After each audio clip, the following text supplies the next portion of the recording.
What's going on, guys? It's Fantasy Stock Exchange here, bringing you another episode of our Dynasty Decision series we do over here at the Fantasy Stock Exchange YouTube channel. And yeah, as I say with every single episode, this is one of our favorite to do on the account and one that you really get a lot of value from us to do. So before we get into it, as always, Corey, how are you doing today?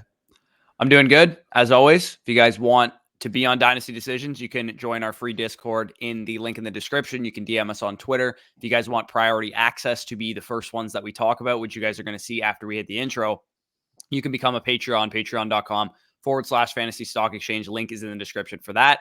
And one of the benefits of our first Patreon tier is that you'll be, first dibs on Dynasty Decisions, first priority that we talk about. So yes, I'm excited. I love doing this series, as we always say.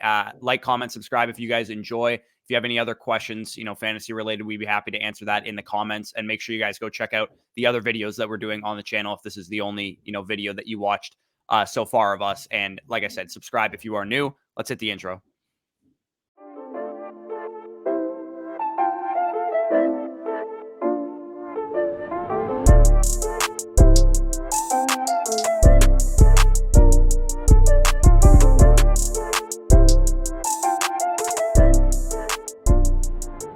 All right, so we're going to start with Jake Willm's team. As I mentioned, he is a Patreon supporter, so he gets first priority of Dynasty Decisions. It is a 12-team PPR Super Flex League with a tight end premium.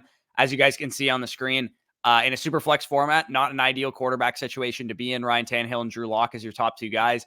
At running back, Jonathan Taylor, the cream of the crop at running back. You also have Dalvin Cook, Damian Harris, Ramondre Stevenson, Devin Singletary, and some others. Deebo Samuel, Jalen Waddle, ARSB, Hunter Renfrow, some others. Kyle Pitts in a tight end premium. Darren Waller in a tight end premium. And then basically all of your draft picks, pick 8 overall this year. So the 108, 208, 308, etc. So looking at this team, obviously the glaring weakness of it is that you only have one startable quarterback in a super flex format. At the 108, you're probably looking at an opportunity to get, the QB 2 or 3 in the class, most likely, because I think we're hearing a lot of Senior Bowl buzz about a guy like Malik Willis. He'll probably go before 108 if he gets good draft capital because of the rushing ability that he has. But he's not the only quarterback in this class that can run. So if you wanted to address your quarterback position with a Sam Howell, with a Matt Corral, with, whatever other quarterback, Kenny Pickett in this class, I think you probably could do that. I'm looking for a bigger fish to fry. I'm looking to maybe move Dalvin in the 108 to get a stud quarterback. If that gets you in, maybe that gets you into Joe Burrow range, but I maybe not that high.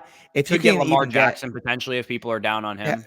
and the Lamar Jackson discourse is one of the more interesting discourses on the market right now, because I feel like he's getting disrespected by a lot of people in Superflex because he's had 2 quote unquote down seasons. But we saw the passing volume of that offense completely increase this year. Lamar missed some games. There's going to be sour taste in a lot of managers' mouths. And we saw this guy absolutely break fantasy football a couple years ago and is set to make $45 million on his next deal. So if you can buy low on a Lamar Jackson, maybe move, Dalvin Cook, the 108, maybe a second round pick if that straight up doesn't get it done. That'd be a move I'd try to make. Now, I want to know your league's perception on these, top depreciating type of running backs. I know a lot of more casual leagues still have these guys with a ton of value. And if you can capitalize that, make that move, get that stud quarterback to pair with Tannehill, you can make this team into a contender even this year with those 2 quarterbacks. Yeah, I don't disagree at all. I think with Ryan Tannehill as your starting quarterback, that's definitely not an ideal situation to be in. But the other thing that is interesting is that in a tight end premium, you do have 2 of the better tight ends in fantasy, right? With Kyle Pitts obviously being the dynasty tight end, top 5 overall pick in a tight end premium in a startup dynasty league. And then Darren Waller himself is also a very good tight end asset to have. So if you wanted to use Darren Waller in the 108, maybe you don't get up to, a Lamar Jackson type of quarterback, but you can get, Justin Fields or Trey Lance, maybe even Zach Wilson, if you're willing to go for somebody like that. I think you could probably get something on top of Zach Wilson in return if you wanted to make a trade like that, because it's very clear that your biggest glaring weakness is at the quarterback position. I think your running backs are fine, but as we kind of already talked about, we probably would be trying to shop Dalvin Cook because we think he's at peak value right now. I don't think there's a whole lot I would do with your wide receiver core. You got 2 foundational guys in Deebo Samuel and Jalen Waddle, some good, tertiary pieces with Amon-Ra St. Brown, Hunter Renfrow, and even some decent depth, Tyler Boyd, Allen Robinson, Cole Beasley, guys that can contribute in case of injuries and bye weeks and stuff. Yep, no, for sure. So, any other thoughts on this roster? Because again, I feel like the main glaring pieces we'd be willing to move would be Dalvin and Waller. But I mean, aside from that, you got a young wide receiver core. Nothing that had really changed there. Pitts is obviously your main tight end, one of the future, and you're not moving Ryan Tannehill with your quarterback situation. So yeah, I mean, 108, you can take a quarterback, but I would more so be inclined, as I mentioned, as Corey mentioned, to try to see if you can buy low on a Lamar Jackson, or worst case scenario, you can't get up to Lamar with Dalvin in the 108. Maybe Waller in the 108 gets you a Dak Prescott. Right. And maybe even just somebody takes over rookie fever so much to the point that you can move the 108 straight up for a quarterback on the clock or, closer to the draft. Maybe Yeah. you can get, a Trey Lance if they don't believe in him. Maybe you can get a Justin Fields. Maybe you got to add in, Renfro to that deal just to get it done or something like that. I think that would be something I'm looking to do. So we can move on to Pashka's team, another Patreon supporter of ours, 14 team, one quarterback league. I'll let you take it away with his team. Yeah, for sure. So you guys can see he has no 2022 picks on this team, but I mean, for a 14-team league, this team is absolutely set up for the future. Tannehill's your main quarterback. Don't really got much else there, but aside from that, I mean, Swift, Akers, Gibson, Lamb, Jefferson, Waddle, Smith, and Dallas Goedert at the tight end position with all your picks in 2023. His main question he kind of has here is, should he make any trades? Should he look for any trades, or are you just content with rolling with this team? And I mean, looking at this team right now, is there anything that really screams out to you that he has to do? The only thing that I could probably consider is maybe trying to use, a 2023 second in Ryan Tannehill and getting up to the, your top 8 to 10 type of quarterback range.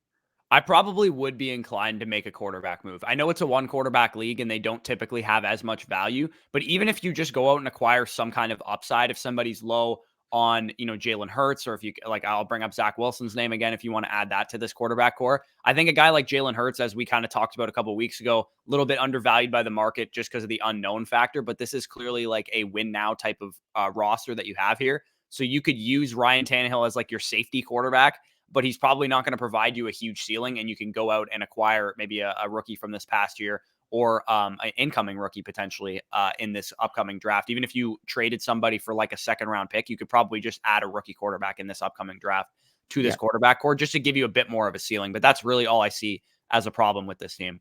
Yep, no, for sure. I totally agree. For 14-team league, as I mentioned again, like you have 4 of our top, 16, 17 overall dynasty receivers, including 3 of our top 8 consensus. Like this is a phenomenal situation to be in. You got those 3 young stud running backs and Michael Carter, who's got upside. So overall, I mean, there's not many glaring weaknesses I see apart from the quarterback position.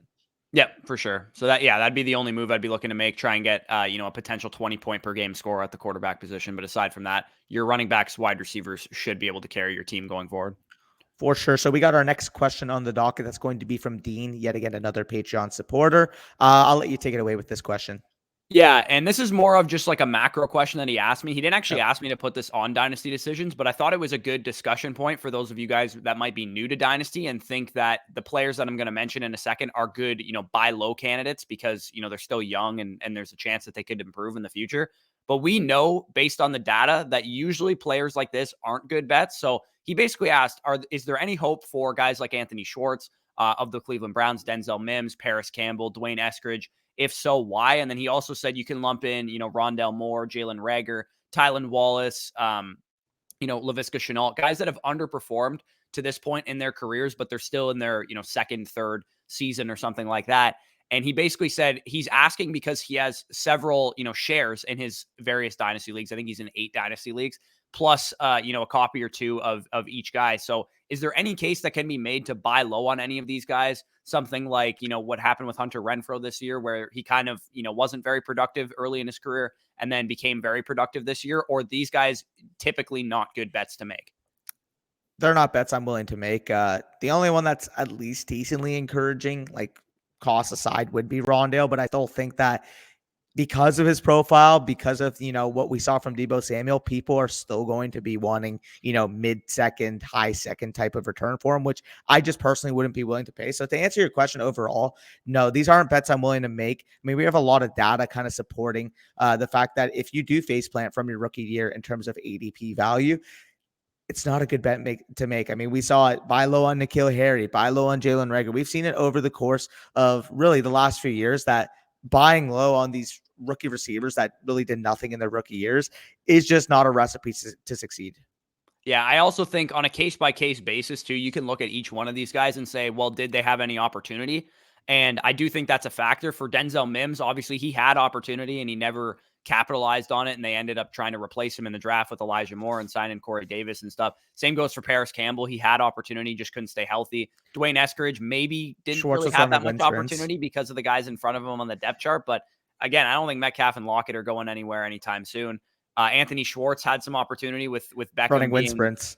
yeah, it's a hard bet to make for either of these guys just because we have the data. And Danny used the word face plan. If you guys don't know what that means, that basically just means that they were being drafted at a certain point in their rookie season when they were an unknown factor. We didn't know what to expect from them. And then they had a disappointing rookie season to the point that they fell, 12 wide receiver spots or more in ADP. And that's where we get the term face plant, famously coined by DFB Encounter on Twitter.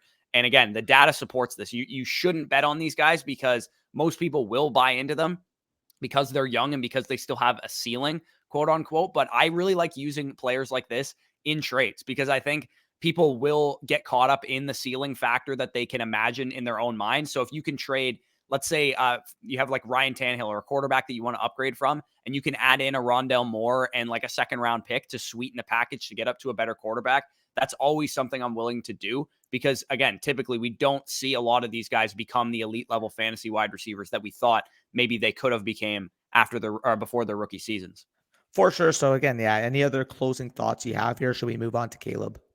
No, we can move on to Caleb. I thought that was a fun question to talk about for Definitely. Dean. For those of you guys that are probably seeing videos out there, buy low on this player, buy low on that player. Just again, remember, did they have opportunity their rookie season? What did they do with it? And if the answer is they had opportunity and they did nothing with it, then they're probably not a very good bet to make. And that hurts me to say because, Deontae Brown, a guy that we were both high on coming into the year, had opportunity with Washington and wasn't able to do really anything with it, especially due to the fact that Curtis Samuel and Logan Thomas both got injured for most of the year.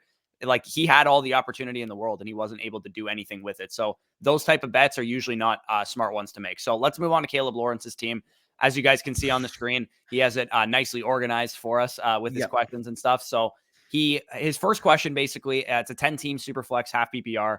He needs to drop a couple players. So what 5 guys should he drop, basically? Quickly before I get into that, wow, for a 10-team superflex to have that quarterback situation, you are loaded to say the least. But to answer your question, you guys can see the team on the screen, but I think he pretty much summed it up well. Wilson, Reynolds, and Deontae Brown would probably be the first 3 in consideration here. Given the tight ends that you have, would you drop Irv here? Yeah, Irv Smith's tough. I think if you can, I'm much more likely to do, at any position to do 2-for-1 trades if you can. So if you can take Justin Fields and, Zach Wilson and turn that into, a better quarterback, a more solidified QB3, like Lamar a Lamar Jackson or something like that.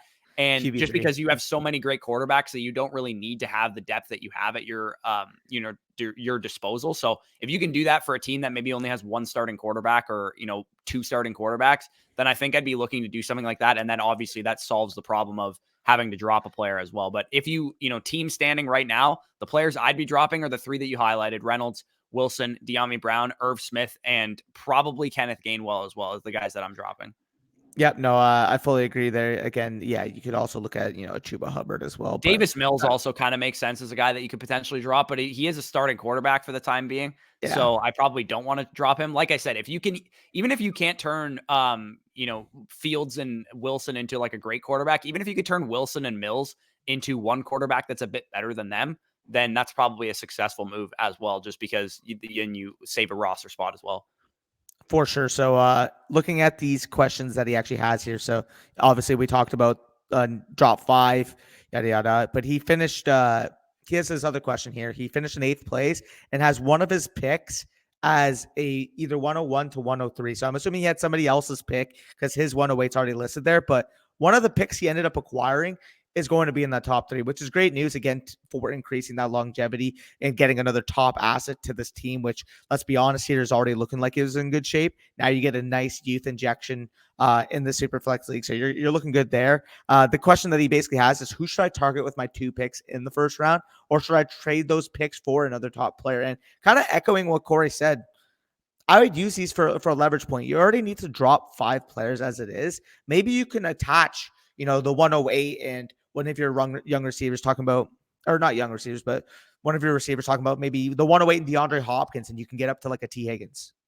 Yeah, I don't know if you'd be able to pull off a deal like that, but I do like the idea. Even if you wanted, McLaurin is actually the guy that stands out to me that I Yeah, would probably be that's fair. be shopping. You take Terry McLaurin in the 103 or the 102 or something, and suddenly you might be able to get up to a top tier wide receiver in Dynasty like Jalen Waddle or something like that. So Yeah.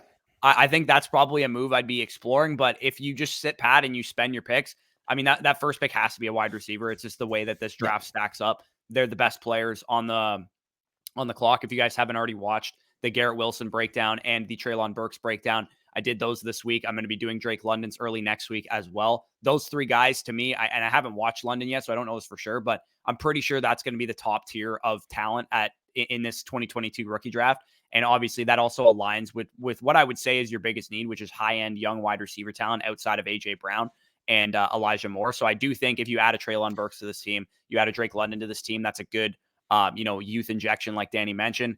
At that 108 spot, again, just best player available. Maybe that's a running back, maybe that's a wide receiver, whatever the case is. And with the rest of your picks, again, just best player available. But typically, the one that stands out to me is adding a Drake London, Garrett Wilson, or Treylon Burks to this wide receiver core. Yep, for sure. And again, other moves, nothing else we really see here. Again, just try to see if you can make those 2-for-1s. But the main piece is obviously McLaurin, Hopkins. I mean, maybe Kareem Hunt if somebody has a lot of value in him. Aside from that, I mean, I think you're pretty much set here. Just kind of look for those, 2-for-1 moves, so it can make your drop decision a lot easier to do. But either way, we can move on to the He next has a one. trade quickly that I wanted to we do? address Okay. just right here. Yeah. So he said in October 2021, I was contending. So he made this trade. Obviously, in hindsight, this doesn't look like a great trade because Cam Akers came back and was, a lot more healthy than we thought. He played in the playoffs somehow this year after sustaining an Achilles injury 6 months ago. And he traded away Cam Akers, Zach Moss, and a second rounder, which ended up being early for DeAndre Hopkins, Chuba Hubbard, and a 5th round pick. Now, if DeAndre Hopkins had given you 2020 DeAndre Hopkins production the rest of the season, then you can maybe rationalize that trade a little bit more. But I think this was probably even a bad trade to make at the time, let alone obviously in hindsight where it looks really bad. I mean, the one caveat I have here is, again, like, you obviously didn't know that Hopkins would get hurt. You finished in the 108 spot here, so you're probably assuming, okay, Akers is a dead asset for me this year. We don't know if he's going to come back. I could use a top tier wide receiver to help me out this year, maybe win the championship. So I get the rationale, but again, obviously looking at hindsight right now, like, it is a steep package to pay, to say the least. But yeah, any other thoughts you have here? Should we move on? No, we can move on to PVO for show. His team. Yeah, it was a little bit of a tongue twister. Anyway, he sends his team. Obviously, you guys can see it on the screen there. 12 man half point PPR dynasty. Picks basically are rookies only and can trade only 1 year out, nothing past 2023. So you can't trade 2024 picks. His first question basically is, should I offload Eckler or keep him and go for the championship? I think it's kind of an interesting discussion here because even if you were to offload Eckler, you still have 2, stud running backs that can help you win a championship. But given the state of your team, the strengths of your team, and the state of your wide receiving core being, that you have Keenan Allen as your most likely best producer, I think I'm probably inclined to keep Austin Eckler. Yeah, I mean, at this point, unless, again, you can make a move where you're getting like a Gibson plus or something like that to a guy that values the production of Eckler right now. Aside from that, I'd probably just run it back with this team.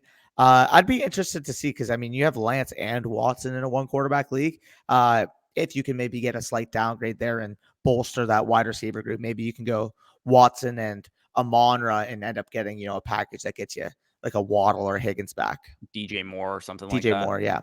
Yeah, No, that would make some sense to me. I think I'd probably, looking at this team, I think I would probably try and just run it back. You got 3 great running backs, a couple, good wide receivers, some ceiling for a bit more out of your wide receivers, particularly with St. Brown, Mooney, and Elijah Moore. And then the quarterbacks, assuming they're both on the field, that should be an easy, streaming decision week in and week out for 2 guys that can run. For sure. And he says quarterbacks are a concern. Any suggestions? In a 1-quarterback league, this doesn't look I like have no concern going into the season with these 2 quarterbacks. Like, I know Watson could be suspended or something like that, but Trey Lance is going to be the starter. I'm assuming at least. And if he's not, let's say Lance isn't the starter for whatever reason, and Watson is suspended or, he's not on the You can field go to still. tank. then yeah, I would probably just offload Eckler at that point, offload Keenan Allen at that point, or you could go and just acquire some like, replacement level quarterback to production, like a, Ryan Fitzpatrick, if he's starting for an NFL team next year or something, and see what you can do with that. And that won't cost you a whole lot. And you could potentially still win even with that kind of quarterback situation once Lance or Watson comes back on the field, and just use one of those guys to tread water. And he says RB needs some depth. Which running back should I get? I don't think your running backs need depth. You have 3 top 12 type of running backs at minimum, top 10 type of producers. And then Devin Singletary, if he's running it back with Buffalo and they don't add anybody, I think he can be a more than serviceable RB for you. Yeah, for sure. I don't think, if you wanted to add some depth, I talked about it on Monday. If you wanted to go out and grab like a JD McKissick, a James White type, just to give yourself that one extra player in case you need him, in a bye week situation, or Najee, like tweaks his knee and then Taylor misses a game with a hamstring injury. You just need somebody to throw into your lineup. I think a pass catching running back would be the only type of running back depth I would add to this team, just as an RB5 type in case you need them. But outside of that, I agree with Danny. I don't think you really need any other, model RBs that you can throw into your lineup, because they're not going to make your lineup, to be honest, for the most part. And then he also asked, should I trade for a top tier tight end? See, the intriguing part about that is because you have Dawson Knox, and his value is quite high right now, obviously based on the season that he just had. So if you're not a believer in Dawson Knox, if you want to, upgrade from Dawson Knox and get maybe a little bit more of a secure tight end going forward, maybe you want to upgrade to a Kittle or a Waller, or, something like that. I don't mind doing that. I think you're probably going to have to pay a little bit more than what I'd Knox. be willing. Yeah. Like if you can trade Knox and, Darnell Mooney for like a tight end upgrade, I'm okay doing that. But if you have to trade, Knox and, Elijah Moore to get a better tight end, I'm probably not doing that. Yeah, no, for sure. I agree with you here. But any other questions you have on his team, or should we move forward? No, we can keep going. And before we get into Mike's team, of course, we got to hear a word from our sponsors over at Manscaped. You guys will be hearing that right now. Cheers to 2022 and resolutions that you can actually keep. How about upgrading your grooming routine for the new year? Our sponsors over at Manscaped, as you guys know, are here to make sure that your ball drops into 2022 in the cleanest possible way ever. Set your first New Year's resolution with good intentions and join the 4 million men worldwide, including both me and Danny, who trust Manscaped with our exclusive offer. Go to manscaped.com and use promo code BUSH for 20% off plus free shipping. And no, that is not how I got the nickname. It's the new year, new me promo going on right now at Manscaped with the global leaders in male grooming. This year, you guys got to take your grooming to the next level with their Performance Package 4.0. Brand new ultra premium body wash as well. It's 2022, fellas. It ain't 2002 no more. We got to keep up with the ladies in the grooming game. Inside the Performance Package 4.0, if you guys don't know what I'm talking about, you'll find the Signature Lawnmower 4.0 body groomer. This electric trimmer is designed to trim hair on loose skin. The advanced skin safe technology reduces cuts and nicks all over. It also comes equipped with a 4000K LED spotlight that will shine a light to the promised land 2022 looks to be. And if your ears and your nose need some trimming up as well, Manscaped's got you covered. They have the Weed Whacker. Their nose and ear hair trimmer uses a 9,000 RPM motor-powered 360-degree rotary dual-blade system, that was a mouthful, to provide proprietary skin-safe technology, which helps prevent nicks, snags, and tugs in those delicate ears and nose holes as well. Polish off your stellar new routine with the free gifts from Manscaped with the Performance Package 4.0. You'll also get the travel bag, shed travel bag, and you'll also get the anti-chafing boxer briefs to tie the whole package together. And the new product that needs no introduction, the Ultra Premium Body Wash from Manscaped, ties the whole package together, the perfect addition to your grooming routine, but in the shower, basically. The body wash smells great, too. It's cologne infused with aloe vera and sea salt to keep your skin feeling clean, nice, and moisturized. I use it personally myself, and I've had a very, very good experience with it. Kick discomfort and poor hygiene to the curb this year using the best tools for the job. And you're going to find those all at Manscaped, as mentioned. Whether your resolution is to work out more, travel new places, or whatever, add grooming into your resolution. I promise you will not regret it. In Canada, for example, we are still in kind of lockdown phase, but once we come out of that, you're going to want to make sure that you're groomed to the fullest potential. Be sure to travel to manscaped.com for our exclusive offer for 20% off and free shipping using promo code BUSH on the Performance Package 4.0. Cheers to grooming with the best of the best. It's new year, new me in 2022 with Manscaped. All right. So we appreciate Manscaped for sponsoring the Fantasy Stock Exchange YouTube channel. And we'll get into Mike's team right now. The next team that we have here, 10 team, Superflex, tight end premium. As you guys can see, his team on the screen is a very young team. It's got a lot of, Yep. Appreciating assets, is a tight end premium as well with TJ Hawkinson, who's obviously a good asset to have in that format. Also has 2 first-round picks this year, 2 first-round picks next year, 2 second-round picks next year, and 2 fourth-round picks next year as well, along with he's missing his third this year. So overall, when you look at this team, it is a 10-teamer, so it's going to look a little better than your typical 12-teamer, though. So what are your initial thoughts on this team? Where, what are the strengths and weaknesses that you can see? I mean, clearly your strength is going to be at, your skill position players. I mean, your running back core goes legitimately 5 deep after Rojo signs on to somewhere. I think he could be a Melvin Gordon type of player, and having that as your RB5 with Mitchell, Gibson, Akers, and Williams. You still have James Robinson at the bottom of your team too. I If just he noticed that as turns well. into anything going forward as well. For sure, wide receiver. I mean, when Terry McLaurin's your wide receiver 4, you're in a pretty good spot there. Yeah, I mean, I don't have many real concerns. The only real position that I am concerned about would be at quarterback, simply because, I mean, after Justin Fields, I think Mac Jones is fine, but I don't know. He's a decent low end, middle end type of quarterback too. But if I'm going to contend, I want something a little bit better than that personally. Jared Goff, obviously, we don't know what the status of his job is going to be if the Lions add a quarterback this year, next year, which is probably going to end up happening. And then aside from that, I mean, Darnold's pretty much run his last draw in the league. Gardner Minshew, whatever, and Marcus Mariota. But yeah, that's my only real concern with this team. Yeah, I think a couple moves kind of stand out to me. Number one, you really have no tight end outside of TJ Hawkinson. If TJ Hawkinson misses time, you're going to be screwed at the tight end position. So I wouldn't be opposed to either drafting with that 208 pick. You draft like the Colorado State tight end. I can't remember what his name is, McBride, I think. Right. Yeah, or you draft, some other tight end that emerges, whether it's Wintermeyer or something like that. With that 208 pick, that's probably where I'd be looking with that pick, just because you don't have another tight end really outside of TJ Hawkinson that you could start. I mean, like Gerald Everett's, Gerald Everett. And then at quarterback, Mac Jones is, a name that's going to have a lot of value right now. So if you wanted to take Mac Jones and maybe package him with your 109 and go up and try and get a better quarterback, like, would you do Mac Jones in the 109 for like Jalen Hurts or like, somebody in that tier? I was about to say maybe you can package Jones the 109 in that second, and maybe somebody's lower on Lamar. Yeah, or you could just even go after another rookie like Trey Lance or something. Yeah, I would do that for Lance as well. Like, you have a lot of options there. I would just try to add more upside to what Mac Jones kind of represents. He's currently valued as the quarterback 15, which probably is fine on a face value perspective, but he's definitely a player that if I have on my rosters, I'm trying to upgrade to a guy that has a higher ceiling. You mentioned Trey Lance, Justin Fields, Lamar Jackson, maybe even Dak Prescott if you can get there. Like, you have quarterbacks in that type of tier that I would personally try to attack.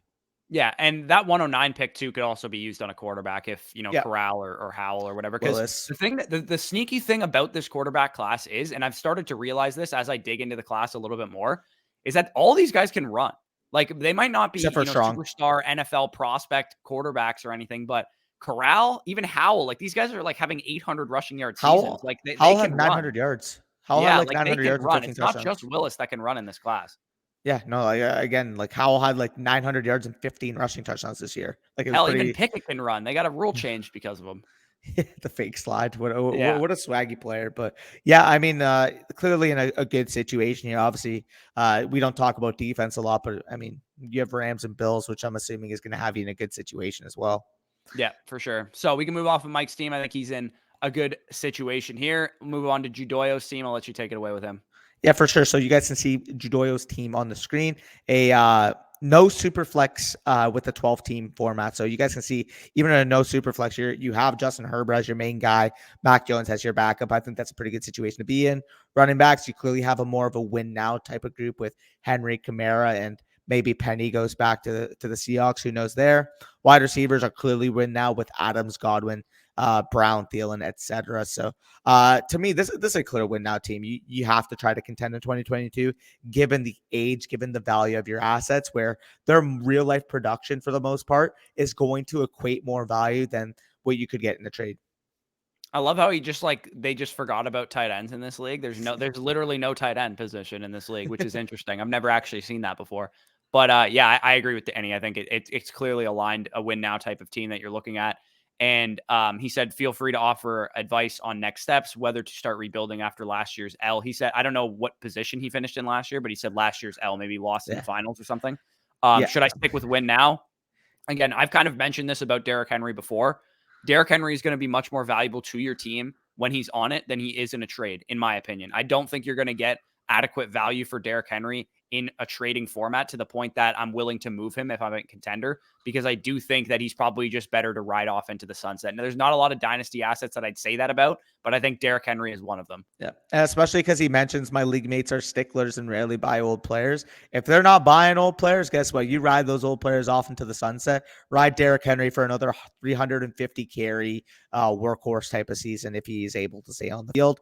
Mentioning your trade here, too. I mean, this is the perfect contending move. Like, Dylan's obviously got some hype around him. Amon-Ra St. Brown's young, had a promising rookie year.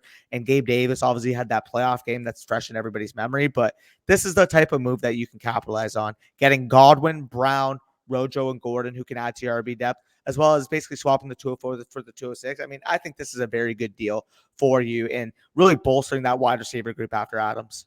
Yeah, and I think when you look at this trade too, the best two assets in this deal you got, I think Hollywood Brown and Chris Godwin are my two highest rated players in this deal. AJ Dillon, Gabe Davis, Amon-Ra St. Brown, they're all good. You know, they're all fine dynasty assets to have, but I would prefer the other two guys who've shown the high target volume over a consistent long period of time. Both of them have been, top 12 wide receivers for periods of time. So I think, yeah, the Godwin, Marquise Brown side makes a lot of sense for a contender. He also says, should I try and grab a 2022 first, 2023 first? Again, I wouldn't force it. You're a contending team. If an opportunity arises where somebody's super high on a player that you don't think is worth a 2022 or 2023 first, at that point you can move on from them. If for whatever reason somebody's really high on Rashad Penny and you can, package Rashad Penny and another piece to get up to a first round draft pick, I think I'm okay doing something like that. But aside from that, I'm probably just going to run it back and try and win. If somebody's really excited about the way Rashad Penny finished the season, you could put, Penny in the 206 for a 2023 first. Like, that's the type of move you might be able to make in your league. Yeah, I definitely do not disagree. There's definitely some people that I've seen out there that are very high on Rashad Penny. And I've seen some people say that he's like a top 15 running back in the NFL or something like that. I'm like, all right, guys, settle down. He's still Rashad Penny. He still hasn't been able to stay healthy. And despite, him winning me a fantasy championship, the reason that trophy ain't going anywhere behind me, I'm hesitant and I'm a little skeptical on Rashad Penny. So Devontae's team, 12 team, PPR, one quarterback. He has a trade on the table that I'll get to in a second, but his team, as you guys can see, it is a one quarterback league. So Russ and Zach Wilson's just fine. You get the Wilson bros there. Running backs, Eckler, Gibson, Darrell Williams, Kenny Gainwell, and some fodder there. Wide receivers, Jalen Waddle, Amon-Ra St. Brown, Jerry Jeudy, Chenault, Myers, a couple other guys, and then Kittle, Waller, Gesicki, which is a pretty good tight end core there. And then the 105, the 109, a second, 2/3. His 2023 first doesn't have his 2024 first, though. So contending moves, he's trying to contend this year. I think he's got a team that is capable of contending. The one thing that kind of stands out to me as what he'll need to contend is another stud wide receiver to go along with Jalen Waddle. Yeah, I was about to say maybe you can engage as to what your league kind of values Jeudy at. Maybe you could flip Jeudy straight up for a guy like MT, honestly. Yeah, or Keenan Allen or Calvin Ridley even too. Yeah, no, that would be a type of move I would be making. In terms of this trade offer you have on the table, I'm accepting this yesterday. I love Waller. I think he's a very, very good player, very, very good tight end, but already having Kittle on the roster and being able to add to your overall depth, maybe at 106 a wide receiver falls, you still have you still get another 2023 first as well. I think to be honest, the 106 for Waller is probably a decently fair evaluation. The fact that you're getting a 2023 first on top of that while still having Kittle is a smash. Right. Yeah. So we didn't actually outline the trade, but the 106 and the 2023 first for Darren Waller is the trade that he was offered. I mean, he already has George Kittle. He already has Mike Gesicki. This is a very easy accept for me. You can use that 106 and go after a wide receiver or draft a wide receiver in this class and maybe package him with Jeudy to get up to, a superstar wide receiver or something like that. That's probably the type of move that I'm looking to do. I'm looking to secure another stud wide receiver and probably another depth running back if I can, but you also have, some draft capital to do that as well. If you just, spend that 105, 106, 109 on one of the top running backs in this class, depending on who it is, I think you're probably in good shape at running back, having Eckler, Gibson, and then you add like a Spiller, a Hall, or a Walker, or even one of the later running backs with your second or thirds. Yep, for sure. So looking over the roster, any other contending moves? Nothing really sticks out to me. Yeah, Russell Wilson kind of stands out to me a little bit just because Russell Wilson, just because of how good of a real life quarterback he is, tends to hold more value than he should in fantasy leagues. So if you could somehow flip Russell Wilson for like Jalen Hurts and roll with that as your one quarterback in that format, that would make a little bit of a sense to me. Or if you wanted to move Russ I'd look for an for upgrade. another quarterback in that kind of tier with Jalen Hurts, that would make some sense to me. I don't believe in Russell Wilson's ability to be a consistent fantasy quarterback because he hasn't really done it in recent years, and people kind of just go back to the 2017 year where Russell Wilson was the QB1, and they're kind of still holding on to that even though he hasn't been the model of consistency at QB. I'd be interested to see in what you could pull off for maybe Lance. Like if you could flip, you say you have a second this year. If you could flip Russ in a second, oh no, this is a one quarterback league, so maybe even a Russ in a third gets it done, and you could turn that into Lance. I'd be looking to make them move like that as well. Yeah, I would just be looking to get a Russian quarterback, to be honest, Yeah. to go along with this team. Because in one quarterback leagues, especially, I'm just way more inclined to just grab a Russian quarterback and roll with that. Yep, for sure. So we can move on to the next team in the video, and that's going to be from Glaban. I'll let you take it away with Glaban's team.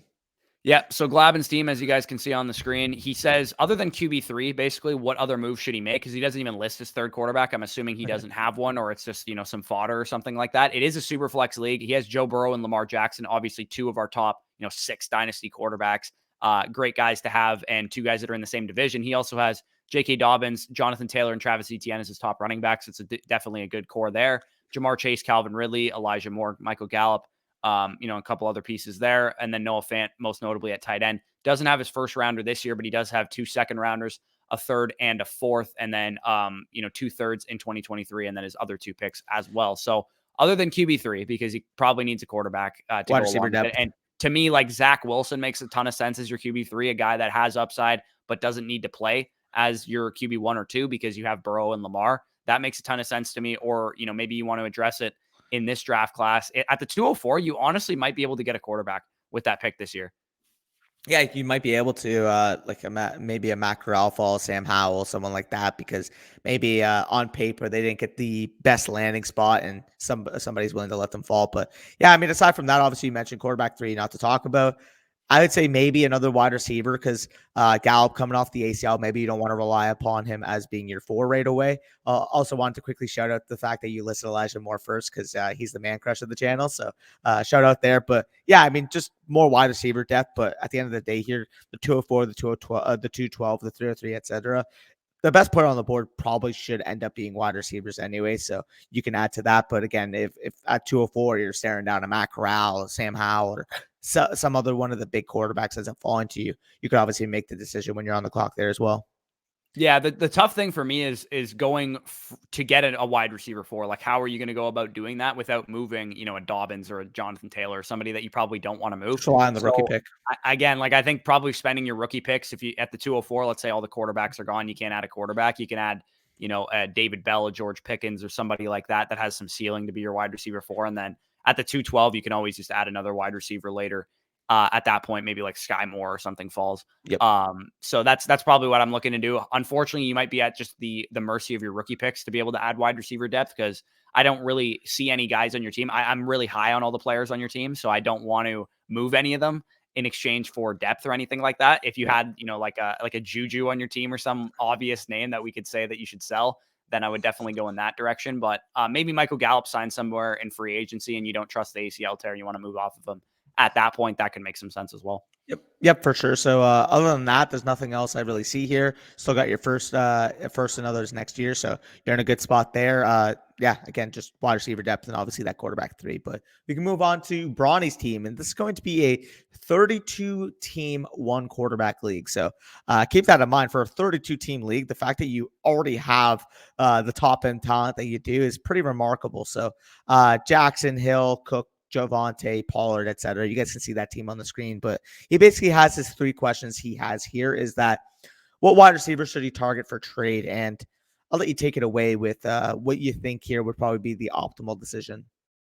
Yeah, this is like, I mean, I've never played in a league this big, so it's hard for me to give advice on this, but Again, it looks like he listed his starting lineup: Jackson, Cook, Javonte Williams, Debo, Hollywood, and Tunyon. Obviously, you're in a bad spot at tight end, and I have no idea how you would address it in a 32-team league because I imagine tight ends are few and far Yeah. between in So that kind of format. I can't even think of 15 tight ends that I could start every week, let alone 32.